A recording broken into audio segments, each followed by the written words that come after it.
पिछली कड़ी में आपने सुना माँ ब्रह्मचारिणी की तपस्या की कथा, लेकिन आज मिलिए माँ चंद्रघंटा के उस रूप से जहाँ साधना बदलती है शक्ति में। नवरात्रि के तीसरे दिन पूजा की जाती है माँ चंद्रघंटा की। इनके मस्तक पर अर्धचंद्र के आकार की घंटी सुशोभित होती है, इसी कारण इन्हें चंद्रघंटा कहा जाता है। यह स्वरूप शक्ति और वीरता का प्रतीक है। कथा के अनुसार जब माता पार्वती का विवाह भगवान शिव से हुआ, तब उन्होंने इस रूप को धारण किया। विवाह के समय भगवान शिव अपने गणों, भूत प्रेतों और योगियों के साथ असाधारण रूप में पधारे थे।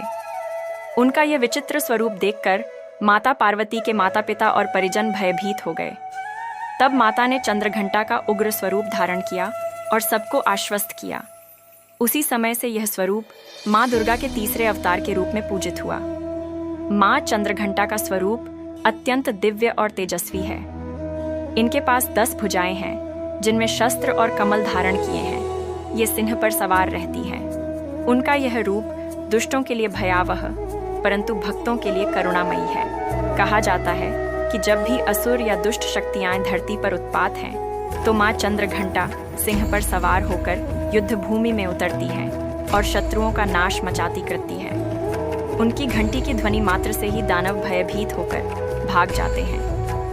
नवरात्रि के तीसरे दिन भक्त माता चंद्रघंटा की पूजा करते हैं। इस दिन पूजा में सुनहरे या पीले रंग का विशेष महत्व माना जाता है।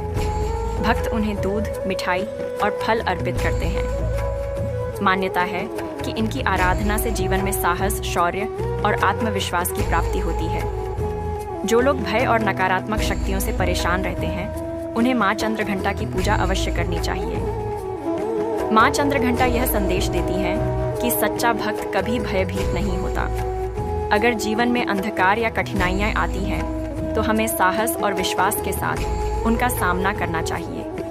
उनके चरणों में बैठकर साधक यह सीखता है कि हर विपत्ति को मात देने के लिए भीतर की शक्ति को जगाना आवश्यक है।